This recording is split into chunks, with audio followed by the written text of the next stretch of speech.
बहुत पहले एक फिल्म आई थी, उसका नाम था सनम बेवफा। आपको याद है? सनम बेवफा। हाँ हाँ। अब सनम कौन था ये आप अपने से जोड़ लीजिए। अच्छा सिला दिया तूने मेरे प्यार का, यार ने ही लूट लिया घर यार का। डोनाल्ड ट्रंप अगर भारत के दोस्त हैं, नरेंद्र मोदी के दोस्त हैं, तो क्यों रोज भारत की संप्रभुता का अपमान कर रहे हैं? बहुत अच्छा हो गई, कार्रवाई की बहुत अच्छी हो गई, लेकिन उनको दर्द इस बात का है कि ट्रंप पहले घोषणा क्यों कर रहे हैं। आ गया अभी नेशनलिज्म पर आ गया मुद्दा। तिरंगे को जलाने वाले, तिरंगे को फूकने वाले, संविधान को पैरों से कुचलने वालों से हमें संविधान की रक्षा की और तिरंगे की रक्षा की सीख नहीं लेनी है। शहीदों के नाम पर भारतीय जनता पार्टी पाकिस्तान ये नरेंद्र मोदी का भाषण। कह रहे हैं शाहबाज शरीफ और नरेंद्र मोदी दो महान नेता हैं। आप सोचिए, नरेंद्र मोदी जी का इससे ज्यादा अपमान क्या हो सकता है कि आप शाहबाज शरीफ से उनकी तुलना कर। दोस्तों, क्लिप देखकर पता लग ही गया होगा कि वीडियो कितना शानदार जाने वाला। किस प्रकार आशुतोष और कांग्रेस प्रवक्ता सुरेंद्र राजपूत ने बीजेपी प्रवक्ता की हैकड़ी निकाल दी। उनसे सवाल का जवाब मांगा गया कि ट्रंप होता कौन है भारत के बीच में मीडिएटर बनने वाला, ट्रंप कौन होता है भारत का चौधरी बनने वाला, जवाब दीजिए। तो बीजेपी प्रवक्ता उस सवाल का जवाब दे नहीं पाया। जब ऑपरेशन सिंदूर के बाद युद्ध विराम के बाद सीज फायर का ऐलान किया तो ट्रंप ने बीजेपी या गवर्नमेंट से पहले ही ट्वीट करके बोल दिया कि हमने, यानी मैंने, ट्रंप खुद ने सीज फायर का ऐलान कर दिया कि भारत और पाकिस्तान के अब बीच में कुछ नहीं होने दूंगा। तो ट्रंप होता कौन है भारत के मुद्दे के बीच में बोलने वाला? एक शानदार वीडियो, एक जानदार वीडियो, आप इस पूरे वीडियो को देखिए। अंग्रेजी, हिंदी, दुनिया देश की कोई भी भाषा नहीं समझ में आ रही, जो official stand ministry of external affairs सरकार का है, तो मैं क्या कर सकता हूं? और कोई बहरा होने की एक्टिंग करे तो उसके लिए तो कोई भी कुछ नहीं कह सकता। इस पे सिर्फ 3 पंक्तियां मैं कहना चाहता हूं साहिल जी, क्योंकि यही पंक्तियां स्पष्ट करती है। युद्ध में भारतीय सेना ने फहराया तिरंगा, गूंजा भारत का जय घोष, फिर भी क्यों कुछ कांग्रेसी कह रहे हैं हार हुई, सुन के लगता है इनको संतोष।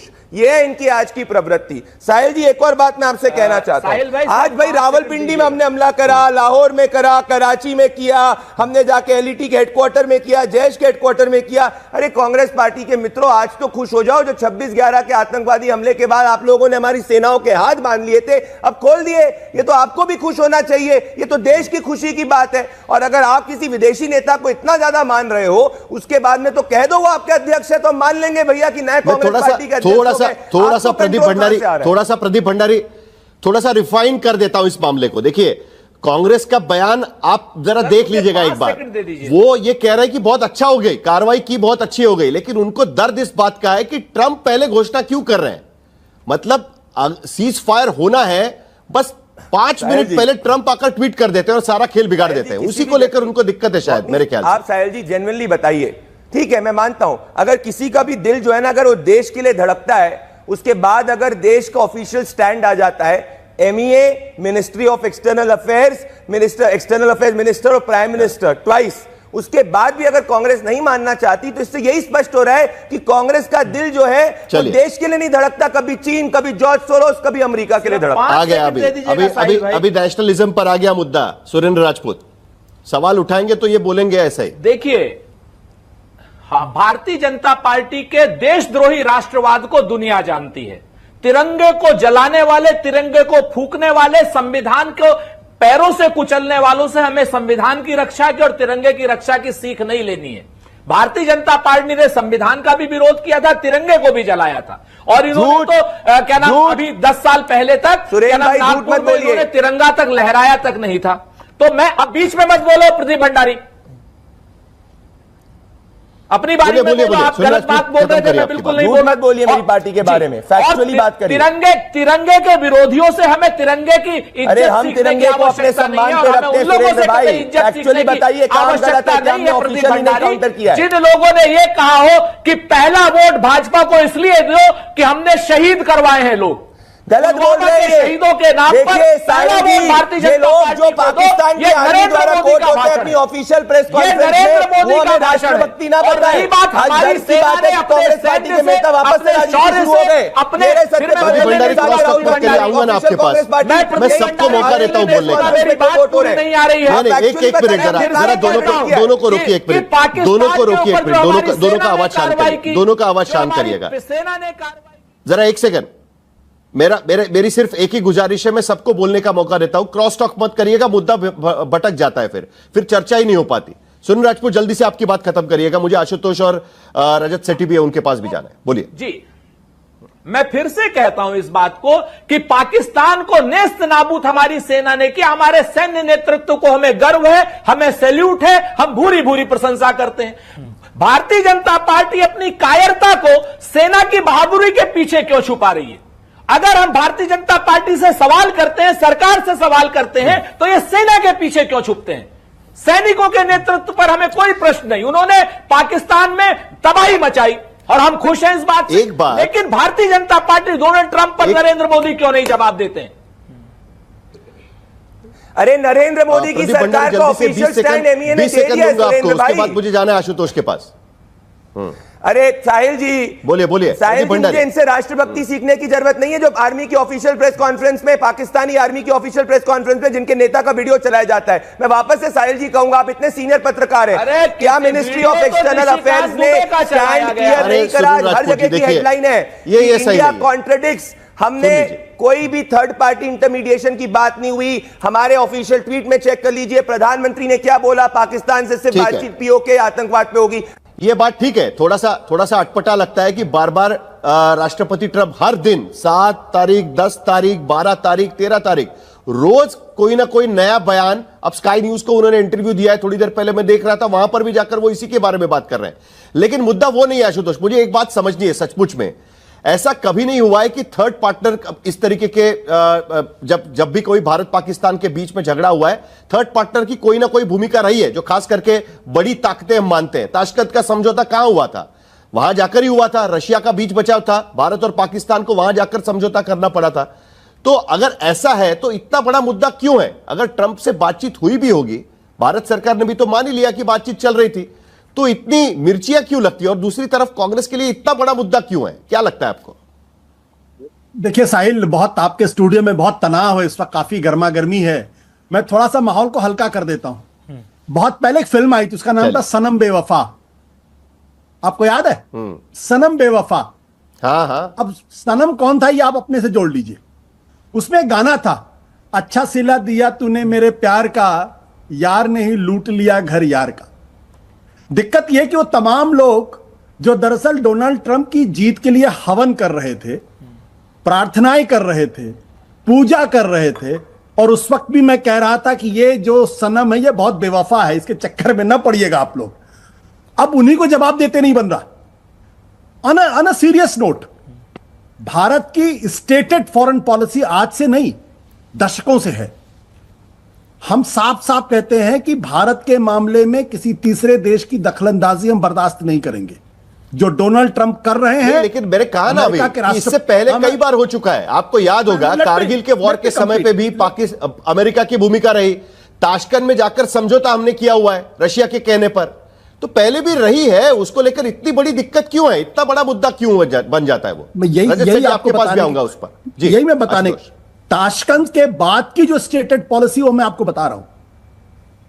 डोनाल्ड ट्रंप अगर भारत के दोस्त हैं, नरेंद्र मोदी के दोस्त हैं, तो क्यों रोज भारत की संप्रभुता का अपमान कर रहे हैं?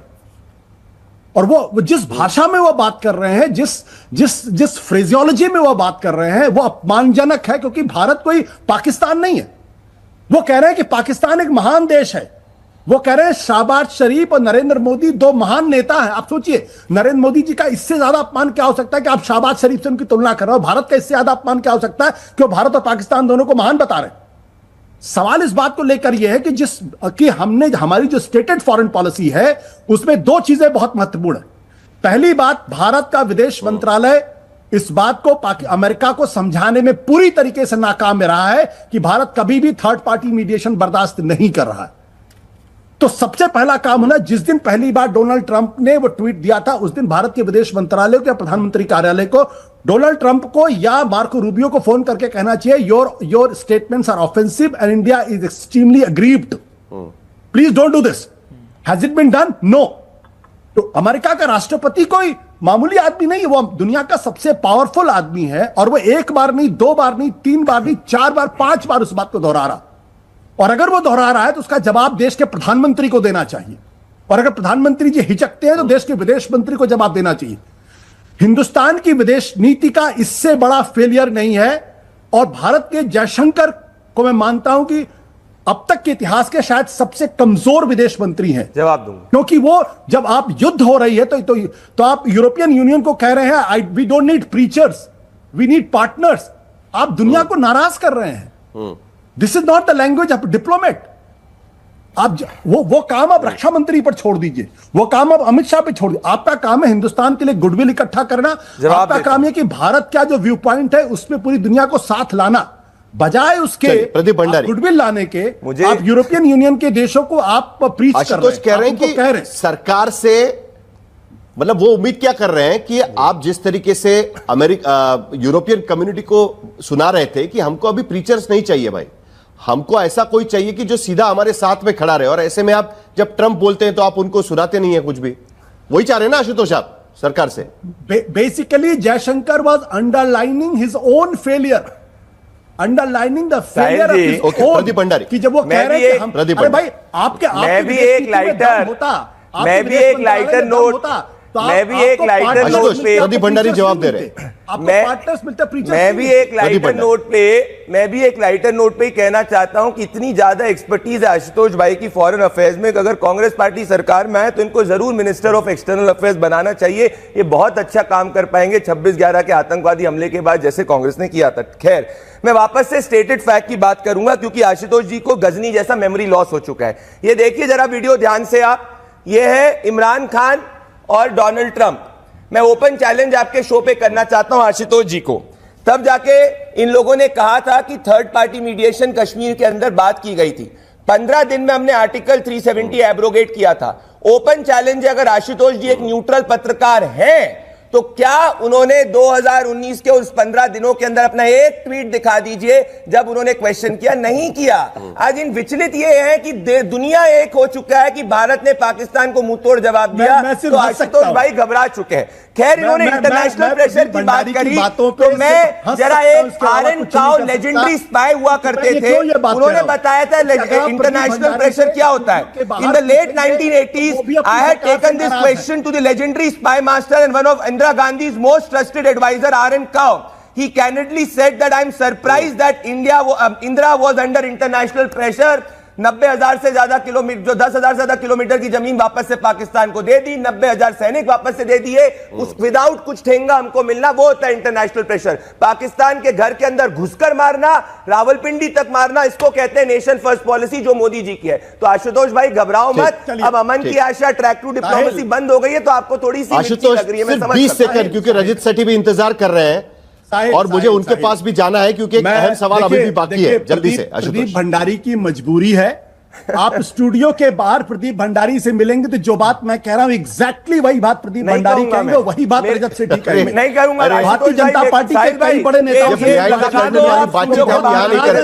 स्टैंड से, और वो चाहते हैं, भारतीय जनता पार्टी के नेता चाहते हैं कि ट्रंप जो बात कह रहे हैं उसका तुर्की पर तुर्की जवाब दिया जाए, लेकिन पार्टी के अनुशासन से बंधे हुए इसलिए उल्टे पुल्टे तर्क दे रहे हैं।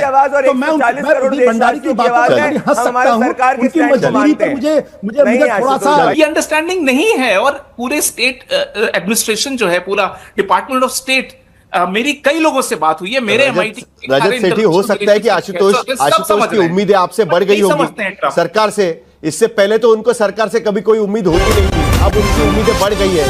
हमारे एक बड़े अच्छे पत्रकार हैं, बड़े अच्छे मित्र, उन्होंने RSS पे किताब लिखी और उन्होंने RSS के एक बड़े नेता को किताब दी। उन्होंने कहा कि भाई ये किताब RSS के लोगों को पढ़नी चाहिए। तो उस नेता ने पता क्या कहा RSS के बोला हमारे यहां पढ़ने लिखने की कौन परंपरा है, कोई नहीं पढ़ेगा इस किताब को, आप क्यों परेशान है इसको लेके। अब ज्ञान दिया जा रहा है कि सीएनएन वालों को पता ही नहीं विदेश नीति का नुआंसेस, बीबीसी को पता ही नहीं है। मैं बता रहा हूँ, एक सेकंड साहिल, मैं आपको कहना चाहता हूँ यहाँ पर, ये इतने परम ज्ञानी बैठे हैं यहाँ पर टेलीविजन पे, इस सारे ज्ञान की गंगा शुरू और खत्म होती है नीचे से, तो बात क्या कर सकते हैं? रजत, I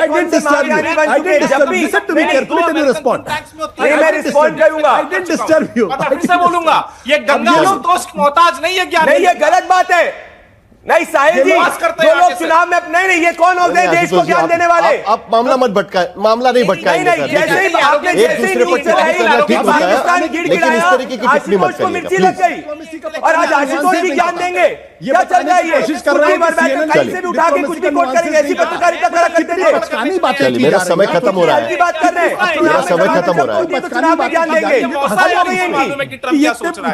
इस तरीके की बातें की जा रही है। चलिए आखिर में बात कर सकते हैं पढ़े लिखे लोगों की तरह, ये ऐसी पढ़े लिखे लोग बात नहीं कर सकते। नेशनल टेलीविजन देखिए एक सेकंड, सभी को शांत करिएगा जरा, प्लीज प्लीज प्लीज, सभी को शांत करिए, सभी को शांत करिएगा। देखिए इस पैनल पर सभी राष्ट्रभक्त बैठे हुए हैं, सब लोग राष्ट्रवादी हैं और उसके साथ साथ सभी पढ़े लिखे हैं। जरा ये बात हम सबके लिए कायम रखते हैं। गिनी चौधरी, आखिर दोस्तों आपने पूरा वीडियो देखा, किस प्रकार ट्रंप ने भारत के मुद्दे के बीच में आकर जो चौधरी बनने का कोशिश की, उसके बाद जो भारत की बेइज्जती हुई वर्ल्ड के मंच पर, वो देखा नहीं जा सकता। उनका सवाल का जवाब बीजेपी को देना पड़ेगा कि ट्रंप होते कौन है भारत के मुद्दे के बीच में टांग अड़ाने वाला।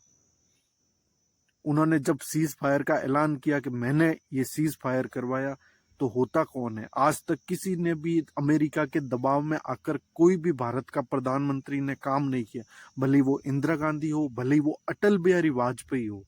जब अमेरिका ने उन पर दबाव दिया कारगिल युद्ध पे, और 71 जो बांग्लादेश का युद्ध पाकिस्तान के साथ था और बांग्लादेश के 2 टुकड़े हो गए थे बांग्लादेश, उसमें भी अमेरिका का दबाव प्रधानमंत्रियों ने लिया नहीं था। कमेंट बॉक्स में अपनी राय रखें।